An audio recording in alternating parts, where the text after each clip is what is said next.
ఏ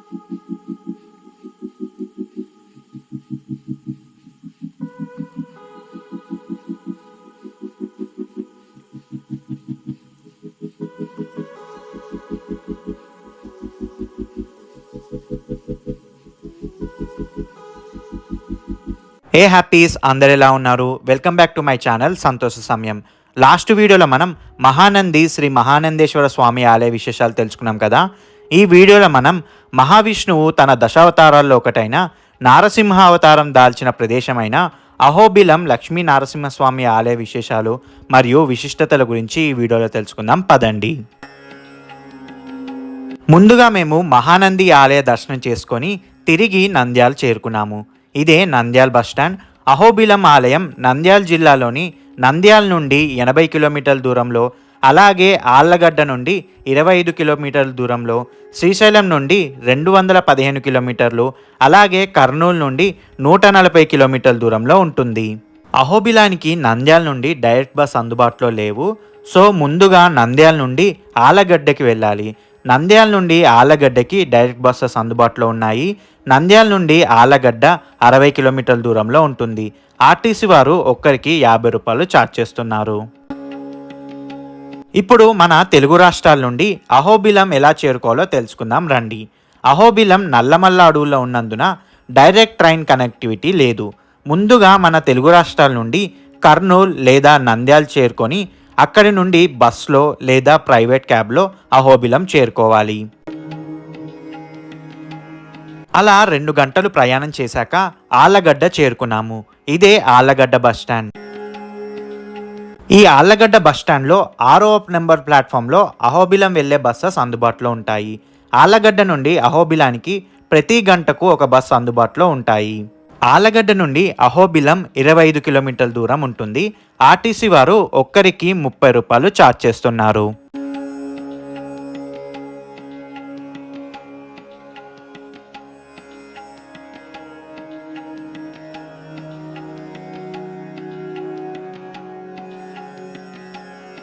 అలా ఒక అరగంట ప్రయాణం చేశాక మధ్యాహ్నం 1 గంటకు అహోబిలం చేరుకున్నాము. ఈ జంక్షన్లోనే మనల్ని ఆర్టీసీ బస్ వారు దింపుతారు. ఈ జంక్షన్ నుండి ముందుకు వెళ్తే మనకి అహోబిల ఆలయం వస్తుంది. అదే ఇలా ఎడం వైపుకు వెళ్తే మనకి అహోబిలం ఆలయ అన్నదాన సత్రం వస్తుంది. అక్కడ ఒక బ్లూ షెడ్ వేసి ఉంది కదా, అదే అన్నదాన సత్రం. ఇదే ఆలయ నిత్య అన్నదాన భవనం. ఈ సత్రం ఉదయం 11 గంటల నుండి మధ్యాహ్నం 1 గంట వరకు తెరిచి ఉంటుంది.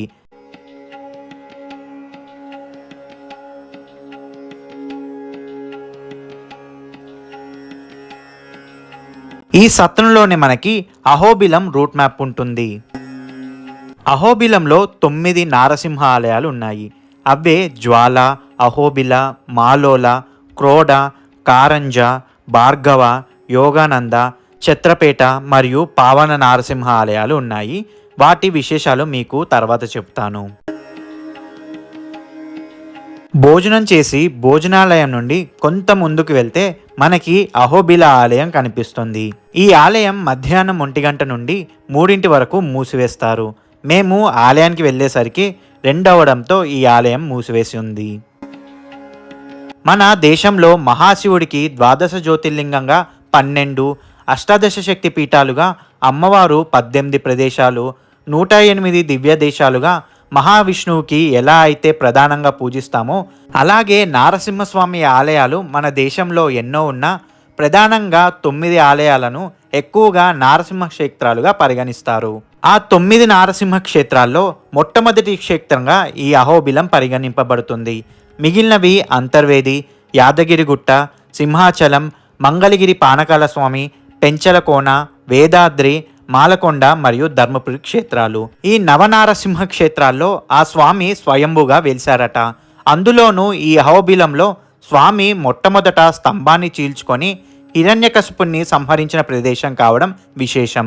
మహావిష్ణువు తన దశావతారాల్లో నారసింహ అవతారం మొట్టమొదట భూమిపైన అవతరించింది ఈ అహోబిలంలోనే.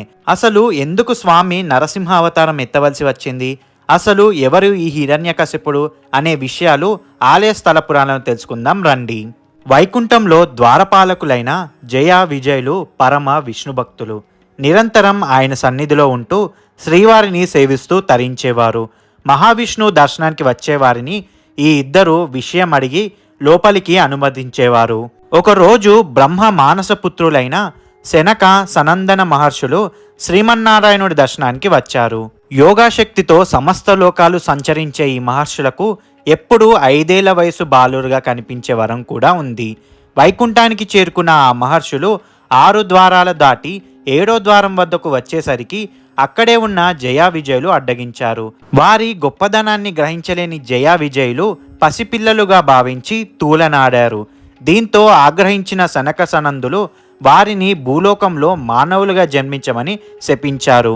మునుల శాపానికి భయపడిన జయా విజయులు తాము చేసిన అపచారాన్ని మన్నించమని కోరారు. శ్రీ మహావిష్ణువును చూడకుండా ఎప్పుడూ ఉండలేమని, శాప విమోచనం చేయమని అర్థించారు. ఇరువురి సంభాషణలు విన్న శ్రీహరి బయటికి వచ్చి అంతటా సనక సనందులు మహావిష్ణువును స్తుతించి ఆశీర్వాదం పొందారు. తన సేవకులు చేసింది తప్పేనని, వారికి శిక్ష అనుభవించాల్సిందేనని మునులను అనునయించాడు. దీంతో వారు శ్రీ మహావిష్ణువుకు భక్తితో నమస్కరించి వెళ్ళిపోయారు. అనంతరం జయా విజయులు విష్ణు పాదాలపై పడి తమకు శాప విమోచనం కలిగించమని వేడుకున్నారు. అయితే వారి శాపానికి తిరుగులేదని, అనుభవించాల్సిందేనని శ్రీహరి అన్నారు. ఈ మాటలకు బోరున విలపించిన ఆ సేవకులు మిమ్మల్ని విడిచి తాము ఉండలేమని, ఎలాగైనా శాప విమోచనం కలిగించాలని ప్రాధేయపడ్డారు. వారు అంతగా అర్థించడంతో అభయమిచ్చిన నారాయణుడు ఒక పరిష్కారం చెప్పాడు. 7 జన్మలు నాకు మిత్రులుగా ఉండి నా చేత రక్షించబడడం, లేదా 3 జన్మలు నాకు విరోధులుగా జన్మించి నా చేత సంహరించబడడం అని సెలవిస్తాడు శ్రీహరి. మిత్రులుగా ఉండి 7 జన్మలు మీకు దూరంగా ఉండే బదులు 3 జన్మలు మీకు శత్రువులుగా ఉంటామని అంగీకరిస్తారు. అలా వారు భూలోకంలో రాక్షసులుగా జన్మిస్తారు. వారే కృతయుగంలో హిరణ్యాక్ష హిరణ్యకశిపులుగా, త్రేతాయుగంలో రావణ కుంభకర్ణులుగా, ద్వాపర యుగంలో శిశుపాల దంతవక్తులుగాను జన్మించి విష్ణుతో యుద్ధం చేస్తారు.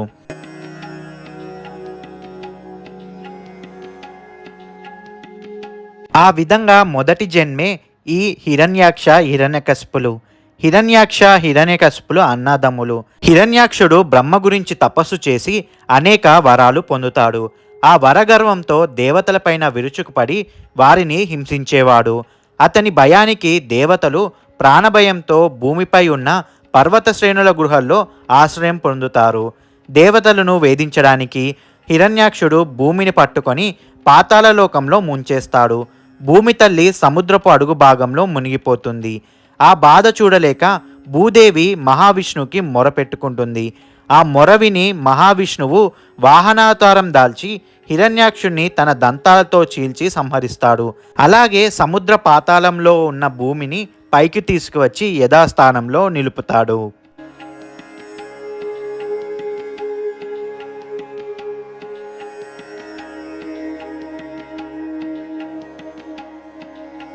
తన సోదరుడి మరణ వార్త విన్న హిరణ్యకశిపుడు బాధపడి తన సోదరి మరణానికి కారణమైన ఆ దేవతలు అలాగే మహావిష్ణువు పైన ద్వేషం పెంచుకొని ఎలాగైనా ఆ శ్రీహరిని సంహరించాలని బ్రహ్మ కొరకు ఘోర తపస్సు ప్రారంభించాడు.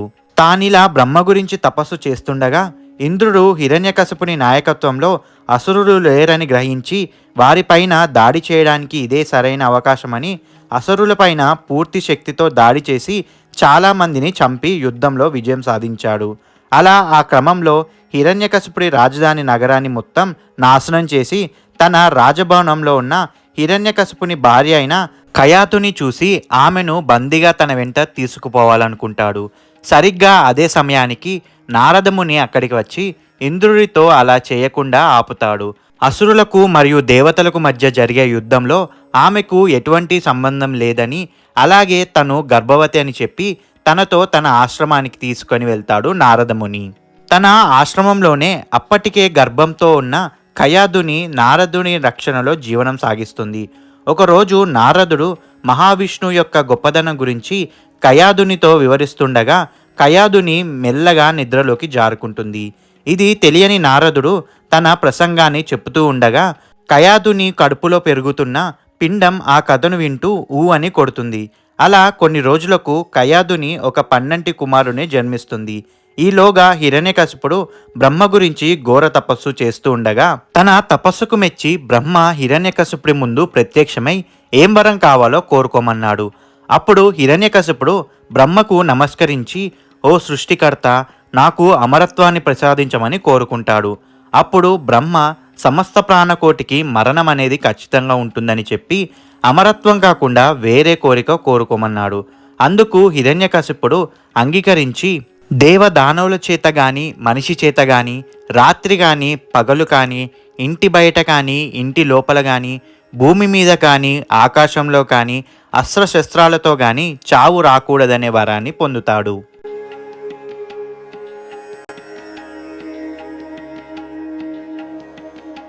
తపశ్శక్తితో తన రాజ్యానికి తిరిగి వచ్చిన హిరణ్యకశిపుడు తన రాజ్యంలో జరిగిన విధ్వంసాన్ని చూసి ఇదంతా ఇంద్రుడి వల్లే అని తెలుసుకొని తన భార్య గురించి వెతుకుతూ నారదముని ఆశ్రమానికి చేరుకుంటారు. తన భర్తను చూసి కయాదుని సంతోషంతో తన వద్దకు వచ్చి తనకు పుట్టిన కుమారుని చేతిలో పెడుతుంది. ఆపత్కాలంలో తన భార్య పిల్లడికి ఆశ్రయం కల్పించిన నారదమునినే తన కుమారుడికి నామకరణం చేయమని చెప్పగా నారదుడు ఆ పిల్లవాడికి ప్రహ్లాద అని పేరు పెడతాడు. సంతోషంతో హిరణ్యకశిపుడు తిరిగి తన రాజ్యానికి చేరుకుంటాడు. చిన్నప్పటి నుండి శ్రీహరిపైన భక్తితో ఆ ప్రహ్లాదుడు నిత్యం హరినామమే జపిస్తూ ఉండేవాడు. అది సహించలేని హిరణ్యకశిపుడు తన కుమారుణ్ణి సంహరించమని భటులకు చెప్పగా వారు ప్రహ్లాదుణ్ణి కత్తులతో పొడిచినా అవి ముక్కలుగా విరిగిపోయావి. అలాగే విషసర్పాలతో కాటు వేయించినా అతను క్షేమంగానే ఉండేవాడు. అలాగే కోపంగా ఉన్న ఏనుగులతో తొక్కించినా ఏమీ కాదు. చివరికి హిరణ్యకశిపుని సోదరి అయిన హోలికను పిలిపించి ఆమె దగ్గర ఉన్న మాయా వస్త్రాన్ని ధరించి ప్రహ్లాదుడితో భోగిమంట పైన కూర్చోబెడతారు. ఆ మాయా వస్త్రం వల్ల హోలికకు ఏమీ కాదు. అలాగే శ్రీహరి మంత్రం జపిస్తున్న ప్రహ్లాదుడికి కూడా ఏమీ కాదు. కొంత సమయానికి తీవ్ర గాలి వల్ల హోలిక యొక్క మాయా వస్త్రం ఎగిరి ప్రహ్లాదుడికి చుట్టుకోగా హోలిక ఆ అగ్నికి బూర్దిగగా మారుతుంది. అందుకే ఆ రాత్రిని మనం హోలికా రాత్రిగా హోలీగా జరుపుకుంటున్నాం. అలా హిరణ్యకశిపుడు ఎన్ని ప్రయత్నాలు చేసినా ప్రహ్లాదుడి మరణం మాత్రం జరగదు. దీనికి హిరణ్యకశిపుడు దిక్కుతోచని స్థితిలో కోపం తారాస్థాయికి చేరుకుంటుంది. చివరిసారిగా ప్రహ్లాదుణ్ణి పిలిపించి ఇప్పటికైనా ఆ హరినామం ఆపి తన తండ్రిని ఆశ్రయించమని హిరణ్యకశిపుడు ప్రహ్లాదుడికి అడగగా ప్రహ్లాదుడు ఈ సృష్టిలో శ్రీహరి మాత్రమే తనకి ప్రభు అని, అతనే ఈ లోకాల్లోని అందరికీ రక్షకుడని సమాధానమిస్తాడు. ఇది విని హిరణ్యకశిపుడు ఓహో, ఈ శ్రీహరి అంతటా ఉంటాడా అని అడగగా ప్రహ్లాదుడు శ్రీహరి విశ్వమంతా ఉంటాడని చెప్పాడు. అయితే ఈ స్తంభంలో ఉంటాడా అని తన పక్కనున్న స్తంభాన్ని చూపగా ఉంటాడని బదిలిస్తాడు ప్రహ్లాదుడు. ఆ తర్వాత కోపంలో హిరణ్యకశిపుడు స్తంభాన్ని తన గదతో కొట్టగా అందులో నుంచి గర్జిస్తూ సగం మనిషి సగం సింహంతో ఉన్న ఒక క్రూరమైన జీవి బయటకు వస్తుంది. ఆ జీవి తను హిరణ్యకశిపుడిని చంపడానికి భూమిపైకి దిగి వచ్చిన విష్ణువు యొక్క 10 అవతారాల్లో 4వ అవతారమైన నరసింహుడని బిగ్గరగా అరిచింది. ఆ నరసింహుని చూసిన హిరణ్యకశిపుడు భయంతో కొంతసేపు బీతిర్లపోయాడు. కొంతసేపటికి తేరుకొని నరసింహునితో పోరాటానికి తన ఆయుధాలతో యుద్ధానికి వెళ్తాడు. తన వద్ద ఉన్న అనేక ఆయుధాలను ప్రయోగించిన అవన్నీ నరసింహుణ్ణి ఏమీ చేయలేకపోతాయి. నరసింహుడు హిరణ్యకశిపుణ్ణి కింద పడేసి తన ప్రతాపాన్ని చూపిస్తాడు. అలా కొంతసేపు వారిద్దరి మధ్య యుద్ధం అయ్యాక చివరికి హిరణ్యకశిపుని పట్టుకొని నరసింహ రూపంలో హిరణ్యకశిప, ఆ బ్రహ్మవరం వల్ల వరగర్వి అయి అనేక పాపాలను మూటగట్టుకున్నావు. నీవు కోరిన వరంలో మానవుడు కానీ జంతువు కానీ సంహరించలేదు అని ఉంది. అందుకే సగం మనిషి సగం సింహ రూపంలో, అలాగే ఇంట గాని బయట గాని కాకుండా ఇంటి గుమ్మం నందున అటు పగలు కానీ ఇటు రాత్రి కానీ సంధ్యా సమయమున అటు భూమిపైన కానీ ఆకాశంలో కానీ కాకుండా నా తొడలపైన అస్త్రశస్త్రాలతో కాకుండా నా చేతి గోళ్లతో నిన్ను సంహరిస్తున్నానని తన చేతిగోళ్లతో హిరణ్యకశిపుడి పొట్టను చీల్చి అతని ప్రేగులను బయటకు తీసి హిరణ్యకశిపుని సంహరిస్తారు ఆ స్వామి. అలా స్వామివారు తన ఉగ్రరూపంతో హిరణ్యకశిపుని సంహరిస్తున్న సమయంలో దేవతలు స్వామిని అహోబలం అహోబలం అని కీర్తిస్తారు. అలా ఈ ప్రదేశానికి అహోబలంగా కాలక్రమేణా అహోబలం కాస్త అహోబిలంగా ప్రసిద్ధి చెందింది.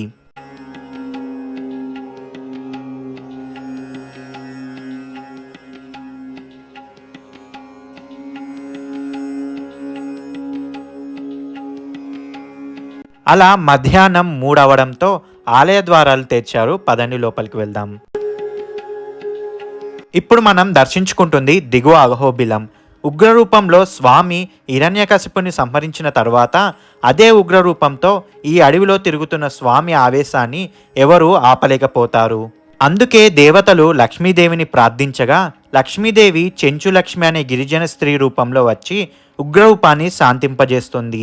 ఈ సంఘటన తర్వాత నరసింహస్వామి శాంతి రూపంలో దిగువ అహోబిలంలో కొలువై ఉంటారని భక్తుల నమ్మకం. ఈ స్వామిని ఇక్కడ కలియుగ దైవమైన ఆ వెంకటేశ్వరుడు నరసింహుని శాంతి రూపంలో ప్రతిష్ఠించి పద్మావతి దేవితో వివాహానికి ముందు ఈ స్వామిని పూజించారట. అందుకే ఈ ఆలయం అంత ప్రముఖమైన ఆలయంగా భక్తులచే పూజింపబడుతుంది.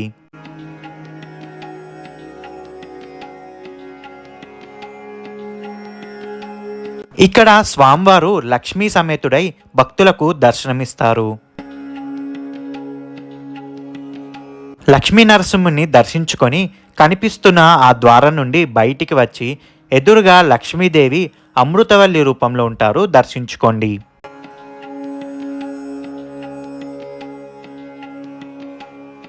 ఈ ఆలయాన్ని కాకతీయ ప్రభువైన ప్రతాపరుద్రుడు 12వ శతాబ్దంలో నిర్మించారు.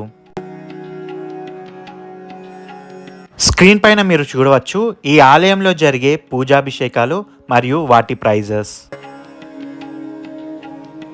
ఈ ఆలయం ఉదయం 6:30 నుండి మధ్యాహ్నం 1 గంట వరకు, అలాగే తిరిగి మధ్యాహ్నం 3 నుండి రాత్రి 8 వరకు తెరిచి ఉంటుంది. 15వ శతాబ్దంలో తురుస్కులు దండయాత్రలో ఈ ఆలయం ధ్వంసం చేయబడింది. అప్పుడు రంగరాయల ప్రభువు ఆ తుష్కరులను జయించి ఈ ఆలయాన్ని జీయర్లకు అప్పగించారు. ఆ విజయానికి గుర్తుగా ఒక జయస్తంభాన్ని ఈ ఆలయం ఎదురుగా స్థాపించారు. ఈ ఆలయానికి ఎదురుగానే ప్రసాదాల కౌంటర్ ఉంటుంది. కావాల్సిన వాళ్ళు తీసుకోండి. ప్రసాదాల కౌంటర్ ఎదురుగా ఉన్న సందులోకి వెళ్తే మనకి పార్కింగ్ ఏరియా కనిపిస్తుంది. ఆ పార్కింగ్ ఏరియాలోనే కళ్యాణకట్ట కూడా ఉంది. ఎవరైనా స్వామికి తమ తలనీలాలు మొక్కుంటే ఇక్కడ వారి తలనీలాలు సమర్పించవచ్చు. అలా కొంచెం ముందుకు వస్తే ఉదయం మనం బస్ దిగిన జంక్షన్ దగ్గరికి వస్తాం. ఇప్పుడు మనం ఎగువ అహోబిలానికి వెళ్దాం. దిగువ అహోబిలం నుండి ఎగువ అహోబిలం 8 కిలోమీటర్ల దూరంలో ఉంటుంది. జంక్షన్ నుండి మనకి ఆటోలు అందుబాటులో ఉంటాయి. ఆటో వారు 500 రూపాయలు ఛార్జ్ చేస్తున్నారు. ఇందులో మనం 5 నుండి 6 మంది ప్రయాణించవచ్చు. దిగువ అహోబిలం నుండి ఎగువ అహోబిలానికి ఆర్టీసీ బస్సులు అందుబాటులో లేవు. కేవలం ఓన్ వెహికల్స్, ఆటోలు లేదా ప్రైవేట్ వెహికల్స్లోనే వెళ్లాల్సి ఉంటుంది. ఈ జర్నీలో మనం నవనారసింహ ఆలయాల గురించి తెలుసుకుందాం. స్వామి హిరణ్యకశిపుని చంపిన తర్వాత ఈ అడవిలో వేరువేరు ప్రదేశాల్లో 9 రూపాల్లో కొలువై ఉన్నారు. అందులో 4 ఆలయాలు ఎగువ అహోబిలంలో ఉండగా మిగిలిన 5 ఆలయాలు దిగువ అహోబిలం దగ్గరలో ఉన్నాయి. 9 నారసింహ ఆలయాల్లో మొట్టమొదటిది ఎగువ అహోబిలం. అది మీకు తర్వాత చూపిస్తాను. రెండవది శ్రీ క్రోడా నరసింహ ఆలయం. ఇక్కడ స్వామివారు వరాహ ముఖంతో భక్తులకు దర్శనమిస్తుంటారు. మూడవది మాలోల నరసింహ ఆలయం. ఇక్కడ స్వామివారు లక్ష్మీదేవితో ఉంటారు. అందుకే ఇక్కడ స్వామివారి విగ్రహం శాంతి రూపంలో ఉంటుంది. మా అంటే తల్లి లక్ష్మి మరియు లోలా అంటే ప్రియమైనవాడు అని అర్థం. స్వామి తల్లి లక్ష్మికి ప్రియమైనవాడు కాబట్టి మాలోల నరసింహగా ఇక్కడ వెలిశారు. నాలుగవది శ్రీ జ్వాలా నరసింహ ఆలయం. ఇక్కడ స్వామి తన ప్రకాశవంతమైన గోళ్లతో హిరణ్యకశిపుని చీల్చివేసినట్లు కనిపిస్తారు. ఈ ఆలయం దగ్గరే రక్తకుండ అనే తీర్థం ఉంటుంది. ఇక్కడే స్వామివారు రక్తంతో తడిసిన తన చేతులను కడుక్కున్నారట. అందుకే ఈ కుండంలోని నీరు ఎర్రగా మారింది. ఈ రోజు కూడా ఈ తీర్థం మనం చూడొచ్చు. ఈ కుండంలోని నీరే దిగువ అహోబిలం దగ్గర మనకు కనిపించే భవనాశిని నది.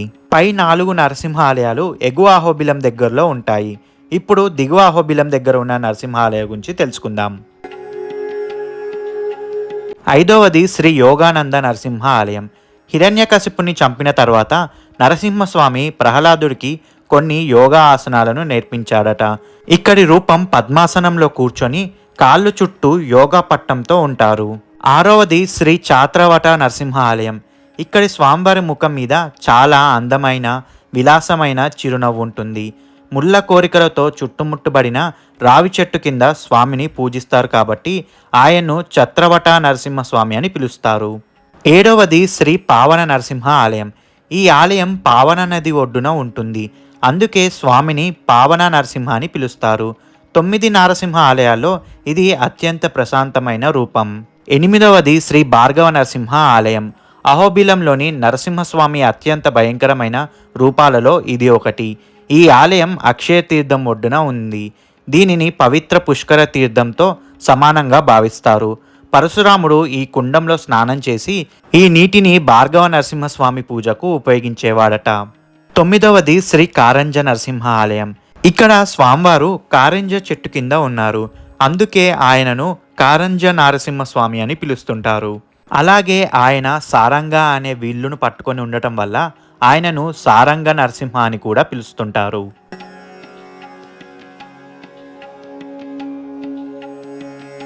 ఇదే ఎగువ అహోబిలం. ఇక్కడే వెహికల్స్ పార్క్ చేసి కొండ ఎక్కవలసి ఉంటుంది.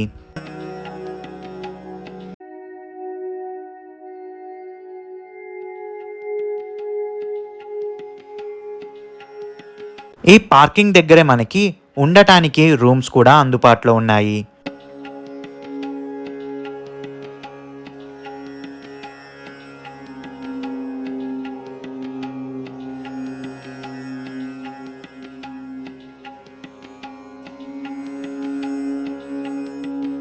పార్కింగ్ నుండి ఆలయం వరకు వెళ్ళాలంటే దాదాపు ఒక 200 మెట్లు వరకు పైకి ఎక్కవలసి ఉంటుంది.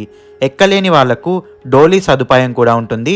ఒక్క డోలీకి 4000 రూపాయలు ఛార్జ్ చేస్తున్నారు. వారు కింది నుండి ఆలయం వరకు దిగపెట్టి మళ్ళీ తిరిగి క్రిందికి తీసుకొని వస్తారు.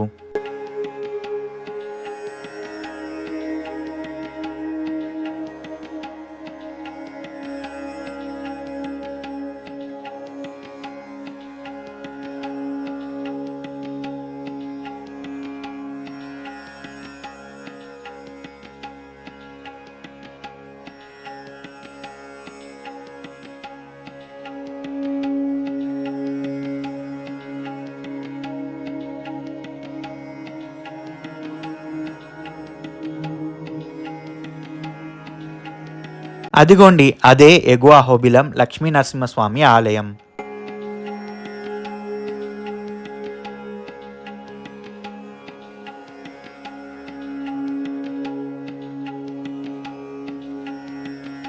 ఇక్కడ నరసింహస్వామి స్తంభం నుండి ఉద్భవించిన చిత్రం, అలాగే ప్రహ్లాదుడు మరియు హిరణ్యకశిపుడి చిత్రాలు చూడొచ్చు.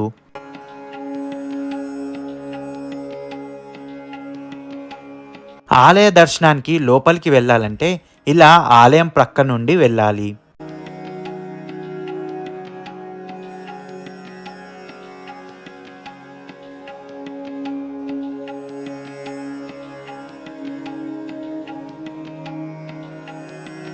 కనిపిస్తుంది కదా, ఇదే భవనాశిని నది.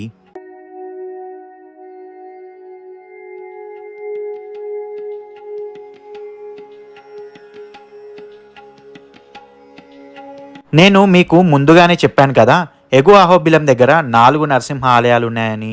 అందులో ఒకటి ఈ ఎగువ నరసింహ ఆలయం.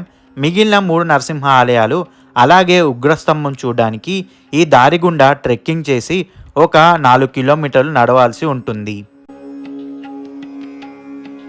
ఇదే ఉగ్రస్తంభం. నరసింహుడు మొట్టమొదట ఒక స్తంభాన్ని చీల్చుకొని హిరణ్యకశిపుని సంహరించిన ప్రదేశం. ఎన్నో కాలాల మార్పుల వల్ల అప్పటి హిరణ్యకశిపుడి రాజభవనం అలాగే రాజధాని ఇప్పుడు ఇలా కొండలతో మరియు అడవిగా మారిందట. అప్పటి ఆ స్తంభం ఉన్న ప్రదేశాన్ని ఇప్పుడు ఉగ్రస్తంభంగా ఇక్కడ ఉందట. ఈ కొండపై వరకు ట్రెక్కింగ్ చేసి వెళ్తే ఒక జెండా అలాగే ఒక స్తంభం లాంటిది మరియు స్వామి పాదాల గుర్తులు కనిపిస్తాయి.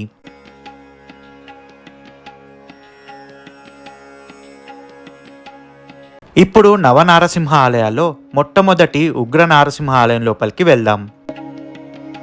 ఆలయం లోపల స్వామి హిరణ్యకశిపుణ్ణి తన తొడలపై పడుకోబెట్టి పొట్టను చీల్స్తున్నట్టు ఉండే విగ్రహాన్ని చూడొచ్చు. లోపల ఆలయం చల్లబడిన లావారాయి లోపల నల్లటి రాతి గృహలో ఉంటుంది. అలాగే ఇక్కడ అమ్మవారు చెంచు లక్ష్మిగా వెలసి భక్తుల చేత పూజలు అందుకుంటుంది. ఈ ఎగువ అహోబిల ఆలయం ఉదయం 7 గంటల నుండి మధ్యాహ్నం 2 గంట వరకు, అలాగే తిరిగి మధ్యాహ్నం 2 నుండి రాత్రి 7 గంటల వరకు తెరిచి ఉంటుంది. ఇదండి ఆ నరసింహుడు వెలసిన అహోబిల ఆలయ విశేషాలు. మీకు గనక ఈ వీడియో నచ్చినట్లయితే please like, share and comment చేయండి. మరిన్ని వీడియోస్ కోసం ఈ ఛానల్ని సబ్స్క్రైబ్ చేయండి. మళ్ళీ మరో వీడియోతో మీ ముందుకు వస్తాను. అంతవరకు మీ సంతోష సమయాన్ని గడపండి.